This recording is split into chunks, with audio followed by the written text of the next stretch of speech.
Hi, my name is Ruth Carter. I'm the costume designer for Afrofuturism in Costume Design here at the North Carolina Museum of Art. There's a lot of steps to creating a character.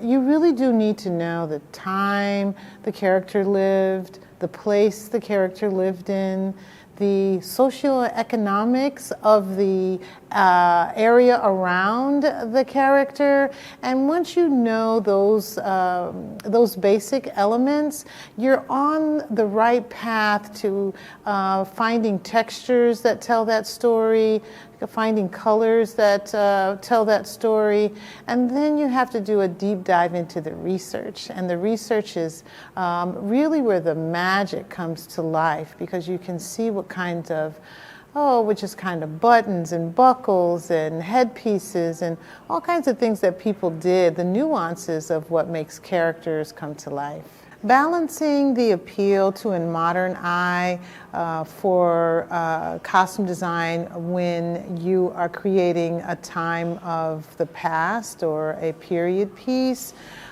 does sometimes have those anachronisms. I can think of films like Amadeus, where they had pink wigs and it was during punk era of the 80s, and that was appealing to the audiences. And so those anachronisms, I think, make the costumes more exciting to people because it's a little bit more relatable. You don't want to step outside too far. We call those departures, and it's very tricky how you use departures within costume design because it has to continue to tell the story. You don't want someone to all of a sudden appear in a 1950s movie looking like the 1970s. But you can bring some ideas that they had in the 50s that kind of look like contemporary things, like, oh, we wear that now. I always have to have some official references because our minds will never remember everything.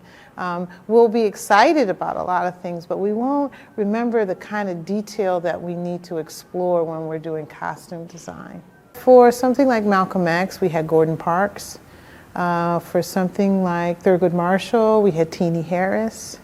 For Rosewood, we had James Van Der Zee. So these great photographers and their collections, they did a big dive into culture of the time. A lot of black and white, so you have to examine further, like the actual garments of the time to see what kind of garment dyes were used, what was popular in the 60s, like that olive green and orange was very popular in the 60s, and the palette's different for every era. So we combine photography, we use the great photographers and their work to guide us, and historic research of the color palettes of the time. The mood boards that we collect and put together are very organized. They're curated. So as much as we might think our vision board just has everything all in one place, the mood boards for costume design is actually like a roadmap. So it's a visual story of the script from start to finish. So sometimes we'll see that there is a beginning of the story where maybe it's a childhood setting, and we'll have mood boards that are collected for that type of scenario. On Black Panther, we had tribal mood boards. And we had every mood board divided by the specific tribes that we were inspired by to tell the story of Wakanda. So the Ndebele had their own board, the Turkana had their own board, and then Afrofuture had its board. And so we imagined all the types of Afrofuture that we wanted to use that also had a tribal quality to it. And so that journey through collecting research and inspiring the builds of our costumes, the mood boards inspire the illustrations, they inspire all kinds of things, and we often find ourselves having conversations in front of specific ones. Well, the mood board is there to give you a much bigger picture than the script actually gives you. So your illustrations, your mood boards, your conversations, all of the collaboration that you do leading up to a fitting, a first fitting, a second fitting. There are many fittings to one character. So what we think of as deviations are usually conversations. It's usually collaboration. I feel like those are more accurate because there are situations on set where maybe a stunt doesn't work with the type of costume we had. Maybe the actress needs to fight and kick, and we've given them something that hinders their movement. But usually in a fitting, we have them do all that kind of movement. We have their stunt double show up and they try it on, and they usually tell us right off the bat, you know, this is a great costume you guys came up with, but I can't kick in it. And then we make those adjustments because we're timed on set. The timing is critical. There's not a lot of time for me to take an actress off the set and retool a costume. We just don't have that kind of time anymore. I don't know if we ever did. We could actually bring all kinds of ideas and designs to life. And this one with Fortnite is one that has a vision of these lions on the shoulders that were 3D printed, and there's also some 3D printing on the jacket. And this is a real depiction of what modern costumes can explore. You know, I wish I was choosing every project that I would work on, because I would probably work with like Lady Gaga, and then I would do something for Rihanna, and then I'd go back to film, and I would just have the time of my life. I'm still having the time of my life, but actually the films are being offered to me, and it just so happens that you don't get a plethora of offers. That just is not a reality in this business. I think there's enough work to go around to all of the many people that have relationships with filmmakers and get chosen to be on particular films. But what's nice is that I have enough experience where people who really want big costume stories, they come to me. So I'm really happy about that, because I like being creative. That's something that appeals to me when a script is offered. I like exploring different eras and different times. That's also appealing to me. And Afrofuture, wherever I can involve 3D printing and mold work and thinking outside the box and being imaginative, then that's the film for me.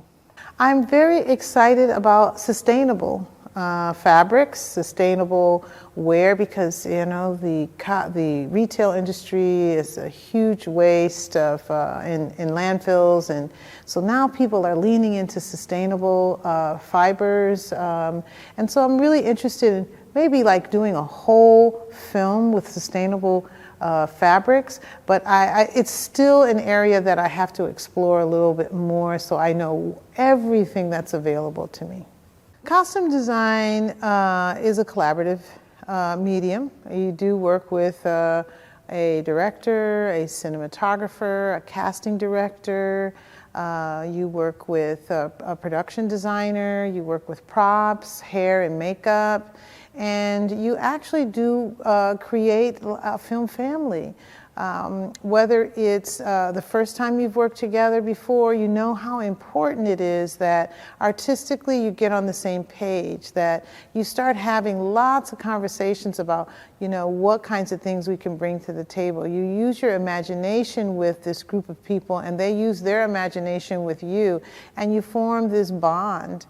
In the beginning, when I first met Spike Lee and I was working at 40 Acres and a Mule out of Brooklyn, New York, we were shooting School Days, and that was my HBCU experience. And the casting director went to Hampton and stayed in the same dorm as I did, and we graduated the same year. So there was an automatic film family when we came together with Spike, who went to Morehouse, and we were telling the story about, you know, Black student life at HBCU. So it was the perfect first film for a lot of us. It was not Spike's first film, and that made him our fearless leader, that made him our director, our guru. He wrote the script, he had the idea. So it was nice that, you know, you kind of have a patriarch in this film family that you follow, that you believe in, that you really want to see his vision come to life. And it's a great first view or indoctrination to what a film family really is. And it took me a long time to get not used to that, because sometimes in Hollywood films or in Hollywood television, there isn't such a close-knit family, and you have a different kind of a hierarchy that you have to figure out who's in charge or who's the artistic leader. But the importance of the film family, I think, really does help produce a collaborative, a beautiful piece of work. I think that the material keeps me, the material meaning the script, maybe the time period, where we're going to be shooting, the challenges, that all keeps me very open. I'm constantly challenged by pop culture, so I keep members of my crew who know those quick changes that happen in pop culture where trends come in and trends go out. I'm always trying to keep up with them. And it's nice that we can still come together with the experience that I have and embrace new ideas from younger filmmakers. And so when I met with Ryan Coogler, he told me he was a little boy when he went to see Malcolm X, and I was the designer on Malcolm X. So it was like I had auditioned for the role of costume designer when he was a little boy. He was influenced by the film, and he followed Spike Lee's work his entire time as grooming himself as a filmmaker. And here I am interviewing for the job on Black Panther with this young man, and he was comfortable and I was comfortable. What I thought to myself was I was offering him my experience. I was able to bring my ability to tell stories through costume design to the table, and he was embracing that because he had seen my work. I hope that my wins, my 2 Oscars, really do tell communities of color, underserved communities, that there is a career in the arts, that you can actually be that young person who's dressing their dolls, drawing those images of fashion in your room, and creating a world that will blossom into something real and something that you could actually make a living doing. And that's really important to me, that parents and educators bring the arts back to the communities, because there's a population of artists that are enthusiastic and are unique and are telling their stories anyway. And it's time to embrace them. Well, I feel like as an artist, we always bring some of our personal desires to our work. And I just remember going to visit my grandparents in the South and being at Hampton University and working in this, and going to school in the South, working in Colonial Williamsburg, Virginia, and studying the history of blacks in Virginia. And all of that created a passion for the African diaspora, African-American diaspora, for culture, for history, for our journey. And so when I feel like I'm creating a world, the passion of who we are or who we have been comes to the surface. And I really examine all of what I've learned from my own journey and just add more to it. All my projects have helped me grow as a designer. But Black Panther helped me grow the most because I had never done a superhero film.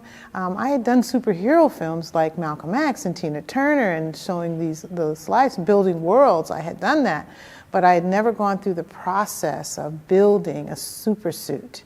And it introduced me to so many new frontiers in costume design and building costumes. There's a vacuform, there's a muscle sculpt, there are 2 or 3 layers that go into that simple suit that is the body form has several processes involved in making it. And that has actually changed me because I can bring those aspects into other costumes in simple ways. Well, drawing and painting for me is very cathartic. It's been that way my entire life. As a little girl, I was a drawer. My brothers were real artists. They were painters, and they had all of the chalks and the pencils and pads in their room, and I would like steal them and go into my room and try to do the exact same thing they were doing. So that has always been an area of joy, and it's also been very cathartic for me. I go home after a film and I will bring out a big canvas and I will start painting. And I have always done that, and it does channel a lot of energy that you still have kind of built up in you. You've been on a film, you've been doing a lot of work, deadlines and stress and things going in and out, constantly, and then boom, it's done. The last day comes and it's over. And so I need a little time to decompress. I do love yoga and meditation and breathing, and I try to eat right, but painting is my passion. I think we all can see Afrofuture in ourselves. We can see Afrofuture in our communities. And we can actually experience Afrofuture in knowing our culture. So what Afrofuture means to me is that, you dream to grow and become whatever your dreams are, and that you see yourself or you see your community or you see your tribe advancing in technology, advancing in computers, advancing in any kind of way that allows you to experience culture, but also share your vision of yourself and of your culture in a futuristic way, in a moving forward way, in a modern way. And I see that in all cultures. I see that with myself as a young girl, sewing on this machine, coming up with artistic pieces, I guess you'd call them. I just thought they were me learning how to put a garment together. I never made a garment that I really wanted to wear. I just made a garment because I thought I wanted to create it. And I think that was my first wearable art. It was my artistic medium.